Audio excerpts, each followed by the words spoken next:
এতগুলো মানুষের জীবনের বিনিময়ে আমরা যদি ঘোষণাপত্র দিতে এত জটিলতা দেখি, তাহলে আসলে এই জাতির জন্য ভয়ঙ্কর কিছু অপেক্ষা করছে। এই সরকার মাঠ পর্যায়ের ক্যালকুলেশন এখনো করতে পারেনি। আমরা মনে করি সিদ্ধান্ত মাঠ থেকে হবে। আমরা তৃণমূল পর্যায় থেকে চাই যে ঘোষণাপত্রটি আজকেই হোক, ঠিক আছে। যেহেতু মুজিববাদী ফ্যাসিবাদী যেই সংবিধান ছিল, সেই সংবিধানকে আমরা ছুঁড়ে ফেলে দিতে চাচ্ছি, যেটি 5 তারিখেই হওয়ার কথা ছিল। যেই বিপ্লবে 2000 মানুষ প্রাণ দিয়েছে, 50,000-এর অধিক মানুষ কারো চোখ হারিয়েছে, কারো হাত পা হারিয়েছে, কেউ এখনো পর্যন্ত গুরুতর অসুস্থ, হসপিটালের বেডে বেডে কাতরাচ্ছে।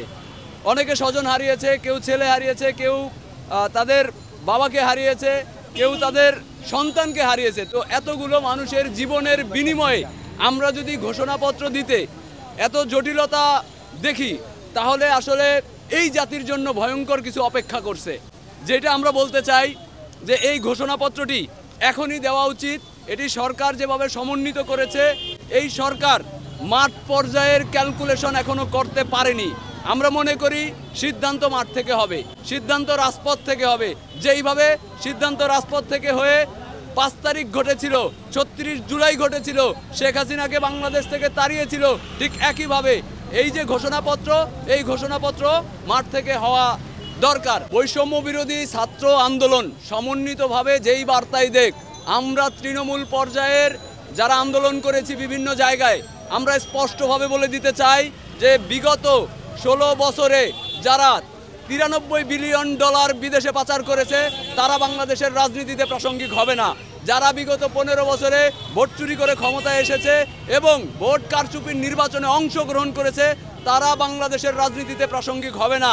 যারা 1926 জনকে বিচার বহির্ভূতভাবে হত্যা করেছে, যারা 1000 মানুষকে গুম করেছে, আয়না ঘর বানিয়েছে, আপনি তাদের ব্যাপারে কোনো সুপারিশ করতে পারেন না। সেটা যেই দল হোক, যেই মত হোক, যেই বর্ণের মানুষ হোক, আমরা চাই না এই হায়নাদের জন্য কেউ সুপারিশ করুক কিংবা সিম্প্যাথি ক্রিয়েট করুক।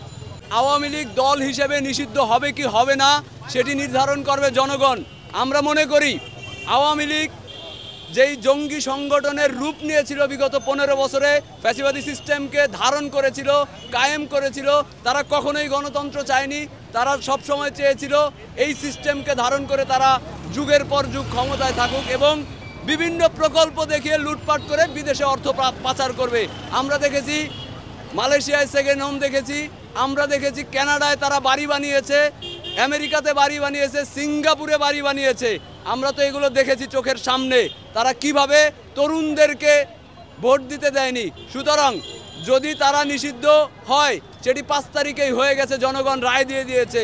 যখন আপনার গণভবন দখল হয়েছে, সংসদ ভবনে জনগণ ঢুকে গেছে, তখনই বোঝা হয়ে গেছে আওয়ামী লীগ নিষিদ্ধ হয়ে গেছে অলরেডি। এটাকে কাগজে কলমে নিষিদ্ধ করার কোনো সুযোগ নাই। আমরা প্রথমত মনে করি যারা জুলাই অভ্যুত্থানে 2000 মানুষকে গুলি করে হত্যা করেছে, যেটি ইসরায়েলের নৃশংসতাকেও হার মানায়, এবং তাদের বিচার হওয়ার আগ পর্যন্ত আমি মনে করি নির্বাচন না দিলেই সবচাইতে বেশি ভালো হয়। তাদের বিচার হবে, এরপরে নির্বাচন হবে, এর আগে নির্বাচন দেওয়ার কোনো সুযোগ নাই। এবং বাকি যেই সংস্কারগুলোর কথা বলছে সরকার, এই সংস্কারগুলো তো যেই আমলাদেরকে আপনি বসায় রাখছেন, সচিবালয়ে যেই আমলারা আগুন দিছে, এই আমলারা তো কোনোদিন সংস্কারের পথে হাঁটবে না।